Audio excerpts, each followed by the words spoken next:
hormati dan saya taati para alim ulama, para habaib, para kiai, para guru ngaji,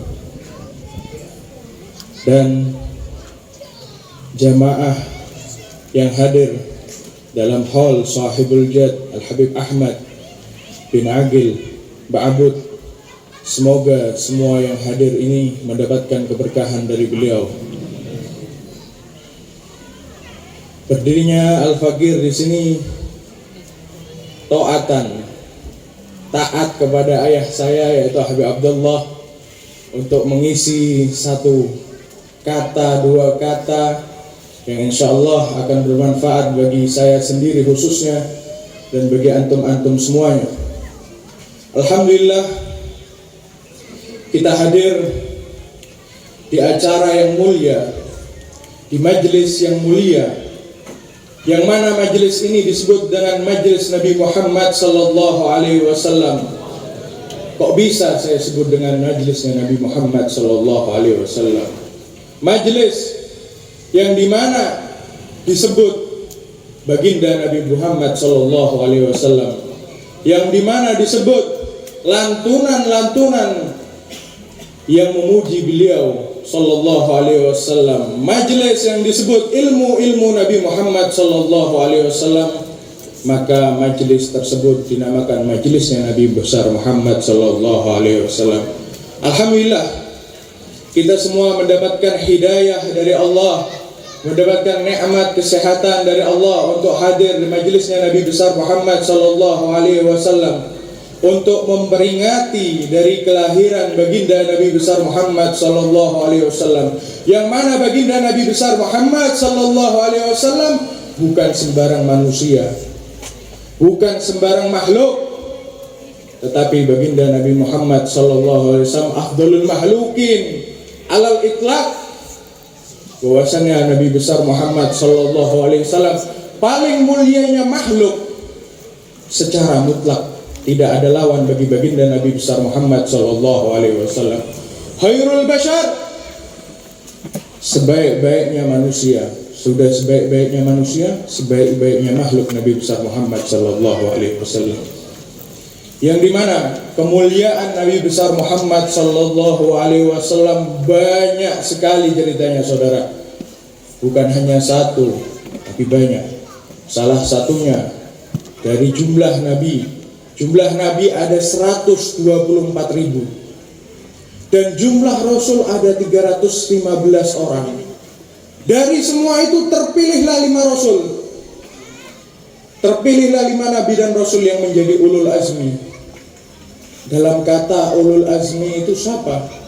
Yaitu adalah pentolan-pentolan atau panglima-panglima dari Nabi dan Rasul. 124.000 dan 313 Rasul. Ada 5 yang paling utama yang disebut ulul azmi. Yang pertama adalah Nabi Nuh. Nabi Nuh ini tidak banyak umatnya, cuma 80 orang, tetapi menjadi ulul azmi karena kesabaran beliau menghadapi umatnya. Bahkan Nabi Nuh ini walaupun umatnya sedikit, mungkin lebih banyak yang lain, nabi-nabi yang lain. Mengapa menjadi ulul azmi? Karena beliau sabar menghadapi umat-umatnya. Kita ketahui cerita-ceritanya Nabi Nuh.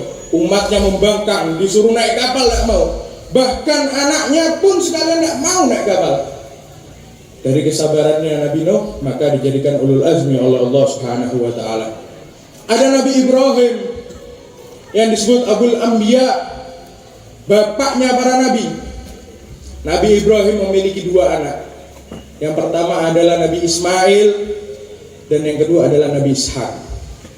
Nabi Ishak ini yang dikenal sebagai Bani Israel. Nabi-nabi Bani Israel itu keluar daripada Nabi Ishak. Jadi Nabi Ishak ini keturunannya semuanya menjadi nabi. Nabi-nabi daripada Bani Israel.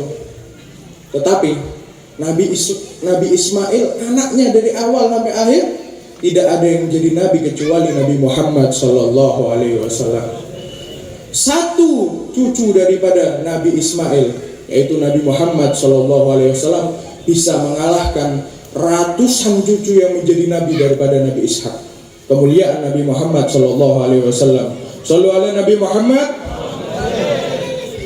Habis itu disebutkan Nabi Musa. Nabi Musa ini disebut dengan kalimullah, yang bisa berinteraksi, yang bisa berbicara langsung kepada Allah Subhanahu wa taala. Kemuliaannya Nabi Musa karena bisa berbicara kepada Allah. Ketika mau bertemu dengan Allah Subhanahu wa taala, yaitu di mana di Wadi Qudsi, disebutkan bahwasannya apa? Ketika mau bertemu Nabi Musa, disuruh apa? Semedi, suruh benarkan diri dulu sama Allah Subhanahu wa taala, mau ketemu Allah. Tidak cukup itu saja, mau naik ke tempat bertemu Allah, disuruh apa? Ihla'na 'alaika ya Musa, innaka bil wadil muqaddas tuwa. Bahwasannya ente ini berada di tempat yang suci, lepas sendalnya. Ketika bertemu dengan Allah Subhanahu wa taala, bukan bertemu dengan Allah, tetapi dengan nurnya Allah Subhanahu wa taala, gunung itu luluh lantah. Nabi Musa pingsan dan minta ampun kepada Allah Subhanahu wa taala. Tapi kemuliaan Nabi Muhammad sallallahu alaihi wasallam naik ke Sidratul Muntaha, yang mana tidak ada makhluk yang bisa naik kecuali Nabi Muhammad sallallahu alaihi wasallam. Jibril berkata, "Aku tidak bisa naik, ya Nabi. Tempat saya cuma sampai sini." Makanya Nabi Muhammad sallallahu alaihi wasallam naik sendiri, pakai sendal-sendalnya semuanya dengan lengkap, naik kepada Sidratul Muntaha menghadap Allah Subhanahu wa taala. Ini adalah keistimewaan yang tidak dipunyai dengan nabi-nabi lain. Shallu ala Nabi Muhammad. Ada Nabi Isa yang mukjizatnya menghidupkan orang mati, menyembuhkan orang yang sakit baras. Tetapi beliau 4 orang ini, ulul azmi, pentolan-pentolan para nabi dan rasul, masih kalah dengan Sayyiduna Muhammad sallallahu alaihi wasallam. Yang mana Nabi Muhammad sallallahu alaihi wasallam dari keutamaannya banyak sekali. Yang saya sebutkan satu adalah ketika Isra wal Mi'raj Nabi Muhammad sallallahu alaihi wasallam. Di antara semua nabi, Allah memilih untuk menjadi imam salat, yaitu Nabi Muhammad sallallahu alaihi wasallam. Betapa mulianya, sampai apa? Disuruh untuk menjadi imam para anbiya. Daripada alhamdulillah sekarang kita memasuki bulan Rabiul Awal. Semoga dengan datangnya bulan Rabiul Awal, yang dimana dilahirkan Nabi besar Muhammad sallallahu alaihi wasallam, dihilangkan wabah ini dari Indonesia ya Allah. Karena ada suatu cerita ketika Nabi Muhammad sallallahu alaihi wasallam hijrah dari Mekah ke Madinah, yang mana Madinah itu sebelum Nabi Muhammad sallallahu alaihi wasallam datang, tempatnya penyakit Madinah ini. Tempatnya penyakit-penyakit, wabah-wabah itu Madinah.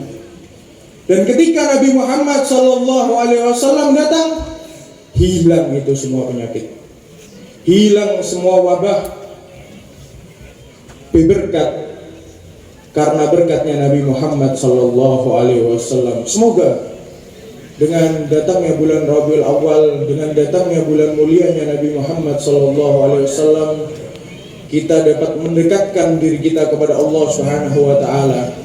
Mudah-mudahan yang hadir semua di sini diberi mendapatkan keberkahan dari hadirnya majelis Nabi Muhammad sallallahu alaihi wasallam. Mudah-mudahan insyaallah di majelis ini kita minta kepada Allah Subhanahu wa taala, turunkan nurnya Allah Subhanahu wa taala, nurnya Nabi Muhammad. Semoga kita semua sini mendapatkan nur dari Allah Subhanahu wa taala, nur barokah dari Nabi Muhammad sallallahu alaihi wasallam.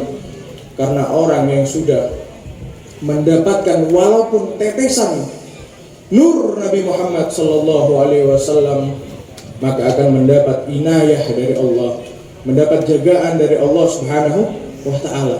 Orang mendapatkan tetesan, misalnya jatuh di masjid, yang lain mendapatkan tetesan, semuanya akan mendapatkan keberkahan dari Allah Subhanahu wa taala. Orang yang hatinya walaupun sedikit mendapatkan nurnya Nabi Muhammad sallallahu alaihi wasallam akan dijaga oleh Allah Subhanahu wa ta'ala.